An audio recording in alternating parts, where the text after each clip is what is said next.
आज हम लोग जो 27 फरवरी को मैथ का पेपर है उसके बारे में देखेंगे।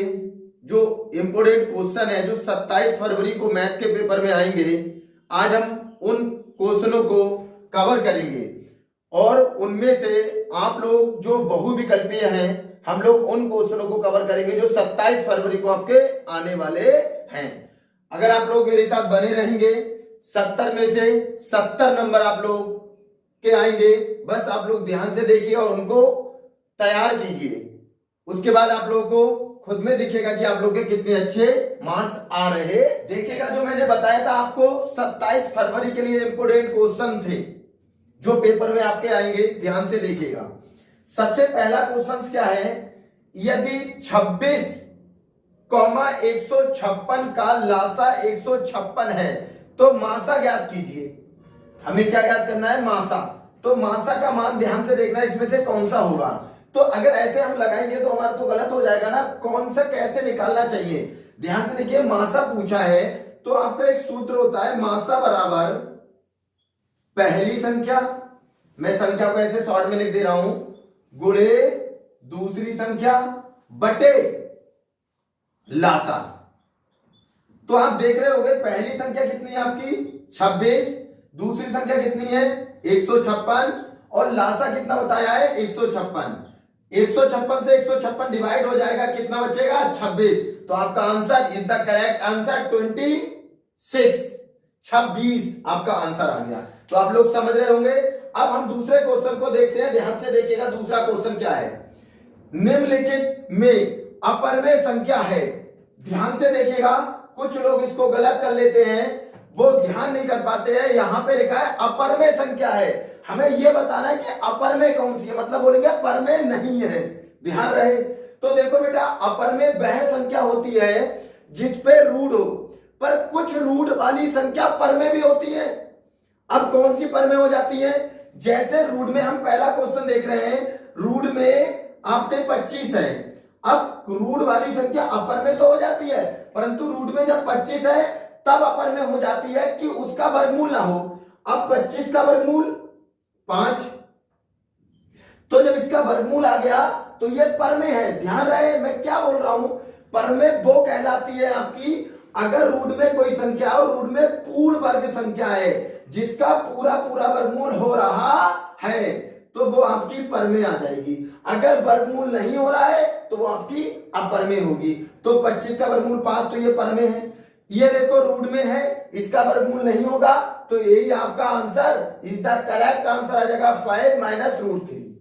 ध्यान रहे, समझ में आ रहा होगा आप लोग के।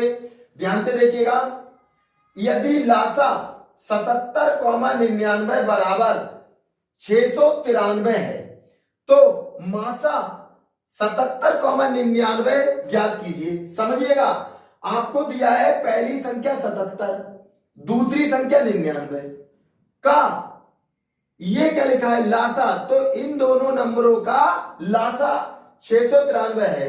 तो देखिएगा ध्यान से, नंबर तो यही है, इन्हीं नंबरों का क्या निकालना है हम लोग को, मासा बताना है। क्या आएगा, तो मैंने अभी आपको बताया था मासा कैसे निकालते हैं। मासा बराबर फार्मूला हो जाता है पहली संख्या गुणे दूसरी संख्या बटे लासा। अब मान लगा दीजिएगा, पहली संख्या कितनी है आपकी 77, दूसरी संख्या 99 और लासा कितना है आपका 693, जिससे आपका क्या निकल के आ जाएगा मासा। काट लीजिएगा, देखो 9 से अगर हम डिवाइड कर सकते हैं 9 से कट जाएगा, 9 सत्ते 63। अब 9 सत्ते 63 हुआ, कितना बचेगा यहाँ से 6, 3 उतारेंगे 9 सत्ते 63, 9 से इसे काट दिए 9 एकम 9, 9 एकम 9, 77 से 77 कट जाएगा, आपका आंसर कितना आ जाएगा 11। तो ये आपका करेक्ट आंसर आ गया। अब लोग ध्यान से देखिएगा, चौथा क्वेश्चन इसका क्या दिया है आपको, क्या आया हुआ पेपर में आएगा, ध्यान से देखिएगा। चौथा क्वेश्चन है आपका, रेखाओं x - 2 बराबर 0 और y + 6 बराबर 0 का प्रतिच्छेद बिंदु है। मतलब इन दोनों रेखाओं का प्रतिच्छेद बिंदु हमें बताना है। जब आपका इस तरह से क्वेश्चन आएगा तो आप लोग क्या करेंगे, जो आपके समीकरण दिए हैं, ये आपका पहला समीकरण दिया हुआ है और ये आपका दूसरा समीकरण दिया हुआ है। अब आप लोग क्या करेंगे, ये पहला समीकरण था, ये दूसरा था, इन समीकरणों से ही x और y के मान निकाल लीजिएगा, आपका वही प्रतिच्छेद बिंदु होता है। समझ रहे हैं आप लोग, जब भी प्रतिच्छेद बिंदु पूछे तो इनसे x और y का मान निकाल लीजिएगा। देखिए कितना सरल मान निकल के आ रहा है, आप लोग समझिएगा। ये x -2 बराबर 0, ये x फिर माइनस के 2 है। ध्यान रहे जब भी मान निकालते हैं तो संख्या को एक तरफ और ABCD का अक्षर एक तरफ करते हैं हम लोग। तो जब ये हमारी बेटा संख्या है, ये देखो अभी बराबर के इधर है और x वाला भी इधर है, तो इसको जब उधर लेके जाएंगे तो कैसे पहुंचाएंगे इधर, ध्यान से देखिए। x -2 बराबर 0 है, माइनस का इधर जाएगा तो प्लस का, तो इसमें x का मान तो 2 आ गया। अब x का मान 2 यहां भी है और यहां भी है, इन दोनों में से कौन सा होगा, तो अब इससे मान निकाल लीजिएगा।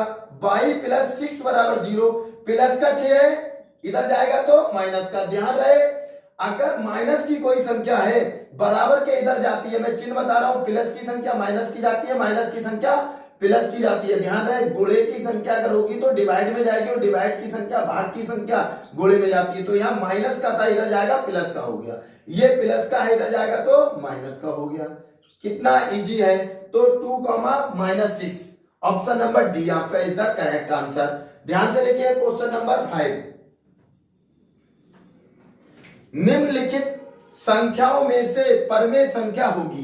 देखो यहां पे तुम्हें थोड़ा सा टाइम लगेगा, बट आप लोग करोगे जब सीख जाओगे तो बिल्कुल टाइम नहीं लगेगा। आप लोगों को यहां पे छांटना है निम्नलिखित में से परमेय संख्या।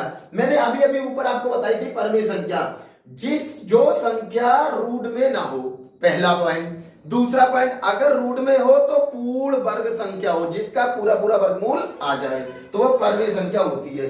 जैसे 5 का वर्गमूल नहीं होगा, ये कितना है आपका, ध्यान से देखिए 1 का वर्गमूल कितना आ जाता है 1। जैसे यहाँ पे 25 था, अब 25 का वर्गमूल कितना आया था आपका 5, तो जब परमेय आई थी, ऐसी 1 का वर्गमूल 1 आ जाता है, तो ये भी आपकी परमेय आ जाएगी। तो आपसे परमेय पूछ रहे हैं तो ऑप्शन नंबर बी। ध्यान से देखिए, फिर से आपसे पूछ रहे हैं निम्नलिखित में से परमेय संख्या है, फिर से पूछ लिया। तो अब ध्यान से देखिए कैसे देखेंगे, अब इसमें कैसे देखेंगे कौन सी परमेय है। सबसे पहली बात देखिएगा, ये है, ये आपका 7 है, तो ये रूट में, ये तो अपरमेय है। ये देखिएगा अगर इसमें पॉइंट लगा हुआ है तो पॉइंट के बाद अगर ऐसी संख्या हो जिसका वर्गमूल हो जाए परंतु वो 2 अंकों में हो तो जोड़ा बनता हो। अगर हम इसका जोड़ा बनाएंगे तो 90 हो गया और 90 का वर्गमूल नहीं होगा, ये पूर्ण वर्ग नहीं है। इसके बाद ये भी डैश डैश चल रही है, भी इसमें और भी संख्या, तो ये भी आपकी परमेय नहीं है, तो ये आपकी परमेय संख्या आ गई ऑप्शन। कोई दिक्कत आ रही है, ध्यान से देखिए, ये भी लगातार चल रही, तो ये भी अपरमेय है, ये रूट में, ये भी अपरमेय, ये रूट में 9 है, 9 का वर्गमूल नहीं होगा, 0.9 है तो 0.9 का वर्गमूल नहीं होगा, ये भी अपरमेय, तो यही आपकी परमेय आ गई। ध्यान से देखिएगा, देखिएगा बेटा क्वेश्चन नंबर आपका 7वां क्या दिया है, आराम से समझिएगा। ये फार्मूले के ऊपर है, अभी जैसे मैंने आपको पहला बताया था, दिया है मासा। अब आप सोचो किसका मासा दिया है, 99, 153 इक्वल कितना दिया है 9, 153 और 99 का मासा आपको 9 दिया है, तो लासा किसका पूछ रहे हैं, 99 होगा बेटा यहाँ पे, 99 और 153 का। तो आपसे 99 और 153 का मासा दिया और लासा पूछा है। ये क्वेश्चन बहुत आता है, ध्यान से देखिएगा बेटा। अभी अभी मैंने बताया था फार्मूला होता है, फार्मूले को ध्यान से याद करिएगा। क्या फार्मूला है, मासा बराबर पहली संख्या गुणे दूसरी संख्या, ये समझ रहे होंगे, संख्या को मैं ऐसे शॉर्ट में लिख रहा हूं क्योंकि वरना बहुत ज्यादा टाइम लगेगा, और बटे लासा। तो आप देखिएगा आपको पहली संख्या, बेटा ये पहले नंबर पे है तो पहली संख्या है, ये दूसरी संख्या है, कितना इजी है।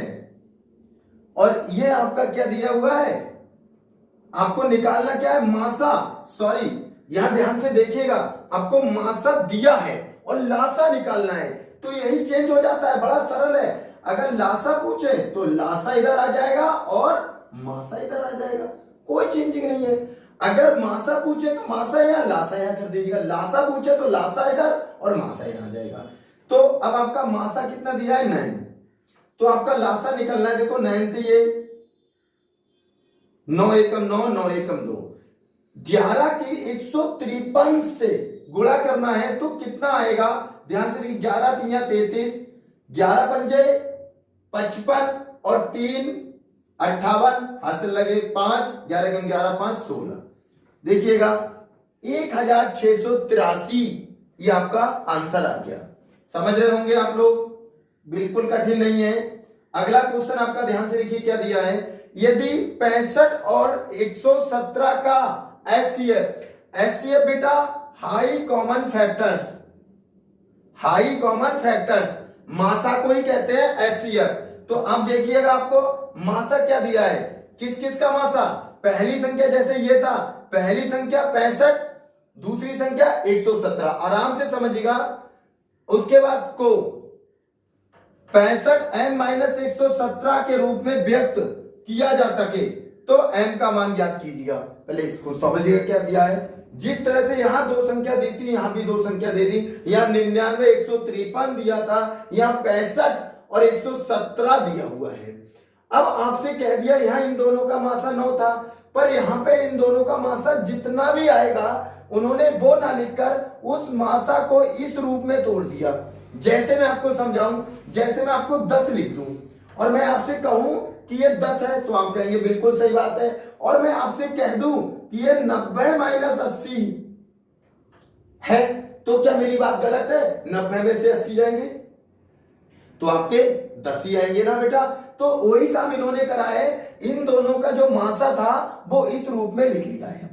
यहाँ पे पहले देखो समझो, अगर आप लोगों के समझ में आ जाएगा ना तो आप लोग वहां बहुत जल्दी कर लोगे, वरना आपको प्रॉब्लम्स आएगी, किसी और को प्रॉब्लम्स नहीं आएगी। आगे प्रॉब्लम्स ना आए पेपर में, इसलिए आपको आज बहुत ज्यादा मेहनत करनी है, वरना आप लोग पेपर में परेशान होंगे। तो ध्यान से देखिएगा कि इन दोनों का मासा जितना भी आएगा उस मासा को इन्होंने इस तरह से लिख दिया है। तो कह दिया कि ये m है, m के जगह कौन सी संख्या लगानी पड़ेगी, तो बिल्कुल हम निकाल के सिखाएंगे। आराम से देखिए आपको कैसे करना है, आप लोग ध्यान से देखिएगा। मैंने अभी अभी बताया था मासा, जिसे बोलते हैं एचसीएफ बराबर पहली संख्या गुणे दूसरी संख्या बटे लासा, ये होता था।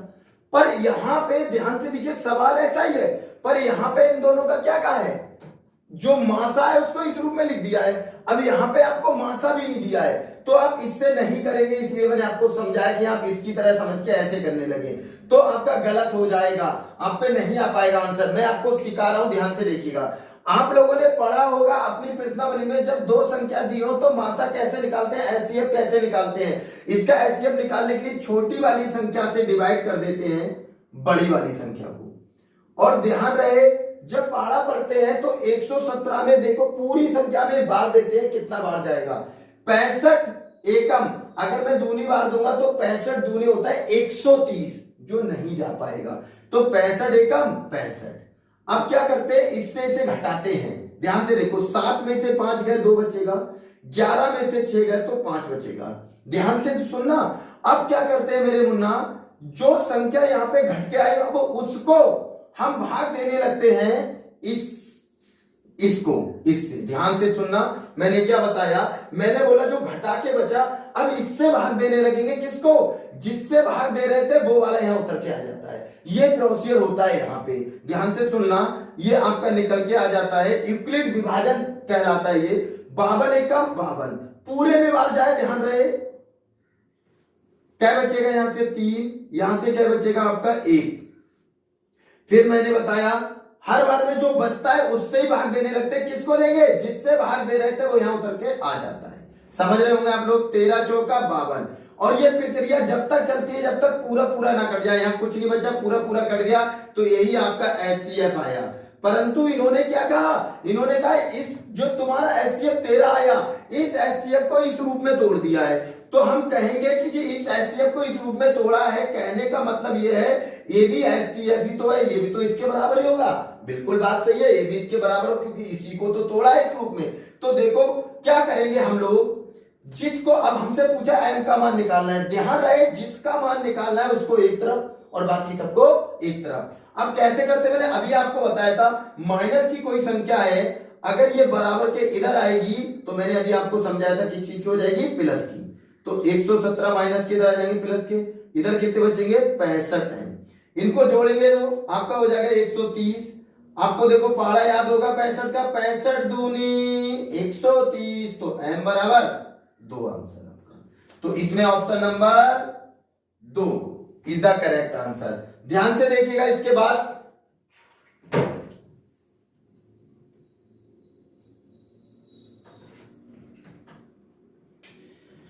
रेखाओं, आपको दिया है क्वेश्चन में रेखाओं ax a1x b1y plus c1 बराबर 0 तथा a2x b2y प्लस c2 बराबर 0। अब आपको इसमें दो रेखाएं दी हैं, क्वेश्चन को ध्यान से समझिएगा, बहुत ज्यादा अच्छा क्वेश्चन है, बहुत ज्यादा पूछा जाने वाला क्वेश्चन है। एक ऊपर लिख दीजिएगा और दूसरी समीकरण आप इसके नीचे लिख दीजिएगा। अब क्या करते हैं, और कह रहे हैं का अद्वितीय हल होगा, इसका अद्वितीय हल पूछ रहे हैं। देखो आप कैसे समझेंगे, बहुत ज्यादा अच्छे से आप लोग ऐसे समझेंगे। एक मैंने जैसे आप लोगों ने ये पढ़ा होगा चैप्टर, तो आपने देखा होगा a1 अपान a2 b1 अपान b2। एक तो ये होता है कि दोनों नॉट इक्वल, दोनों बराबर नहीं हो। दूसरा ऑप्शन ये होता है बेटा a1 अपान a2 b1 अपान b2 और c1 अपान c2।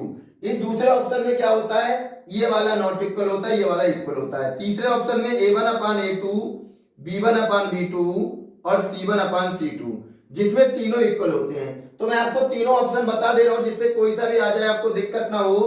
अगर a1 अपान a2 b1 अपान b2 दोनों बराबर नहीं हो, नॉट इक्वल, काट दीजिएगा इसको, तो ये आपका आता है अद्वितीय हल होगा। ठीक है। दूसरी बात, अगर ये बेटा a1 अपान a2 b1 अपान b2 और not equal c1 upon c2 जब बराबर, ये वाला बराबर ना हो, ये बराबर हो, तो लिख देंगे कोई हल नहीं होगा। ध्यान रहे। तीसरे वाले में जब तीनों बराबर हो तो लिख देंगे अनेक हल होंगे। तो अब आप देखिएगा आपसे कौन सा पूछा है, अद्वितीय हल होगा, तो अद्वितीय हल के लिए कौन सा ऑप्शन है, ये वाला। तो ये वाला इज द करेक्ट आंसर, ए वाला ऑप्शन आपका। समझ रहे होंगे आप लोग खूब आसानी से। देखिएगा ध्यान से अगला क्वेश्चन, समीकरण पान ए, जिसको अगर हिंदी में बोलेंगे तो x का गुणांक, नीचे वाले को x स्क्वायर का गुणांक। ध्यान से समझिएगा, यहां पे लिखा जाएगा b का मान वो होता है जो x का गुणांक है और a का मान वो होता है जो x स्क्वायर का गुणांक है। समझा देता हूं यहां पे, जैसे x स्क्वायर के साथ जो पद है मेरे मुन्ना वो a का मान होगा, कितना वेरी इजी है। x के साथ जो होगा वो b का मान होगा -3, चिन्ह को मत भूलिएगा। और जो सिंगल रह जाता है जिसमें x नहीं होता है वो c का मान होगा। तो आपको जब मूलों का योग निकालना है, माइनस चिन्ह, पहले x का गुणांक -3, तो माइनस माइनस प्लस, फिर a का मान +5। तो देख लीजिएगा 3/5 कौन सा ऑप्शन है, 3/5। ये भी 3/5 है, ये माइनस का है। ध्यान से देखिएगा, ऑप्शन को वहां देख के लगाइएगा, ये वाला इज द करेक्ट आंसर, ए वाला। नेक्स्ट क्वेश्चन आपका, क्वेश्चन को ध्यान से देखिएगा। कह रहे हैं यदि शांत जल में नाव की चाल, अच्छा क्वेश्चन है, बहुत ज्यादा आता है। कह रहे यदि शांत जल में नाव की चाल, बहुत सरल है, ध्यान से समझिएगा। शांत का मतलब होता है रुका हुआ। जब मान लो एक नदी में पानी रुका हुआ था, बिल्कुल रुका हुआ नहीं चल रहा था, तो नाव की चाल 8 किलोमीटर थी,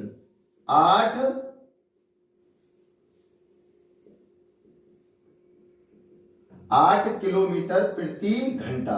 ये कब थी, शांत जल में, जब हमारा पानी बिल्कुल रुका हुआ था। अब दिमाग से सोचना, जब पानी रुका हुआ था और उसमें नाव चल रही है, इसका मतलब क्या हुआ कि पानी की वजह से नाव नहीं चल रही है। नाव में नाव इसमें पानी की कोई चाल नहीं है, इसमें ओनली और ओनली नाव की चाल है।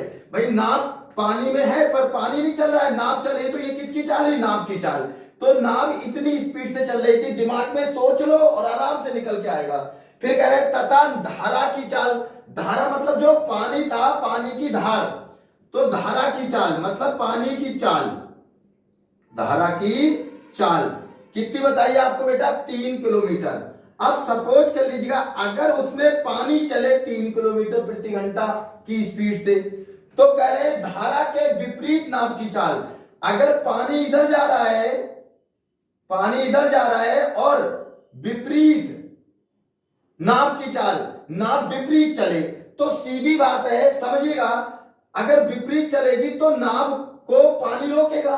अब नाव को पानी जब रोकेगा तो उतनी ही स्पीड से रोक पाएगा जितनी पानी की स्पीड है, और जब विपरीत दिशा में होती है तो आप ऐसे करके याद रख लीजिएगा, घटा दीजिएगा, तो कितना आ जाएगा आपका 5 किलोमीटर प्रति घंटा।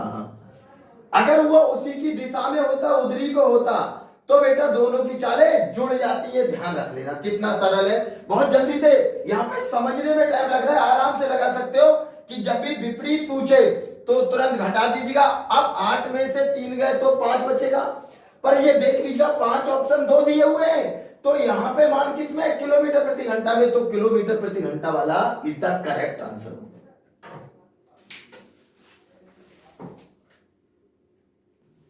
देखिएगा वीडियो बहुत ज्यादा लंबी हो जाएगी, बहुत ज्यादा बड़ी हो जाएगी, इसलिए इसके जो नेक्स्ट क्वेश्चंस हैं वो अगली वीडियो में होंगे। आप लोग ध्यान से देखिएगा जिससे आप लोग के बहुत अच्छे मार्क्स आए।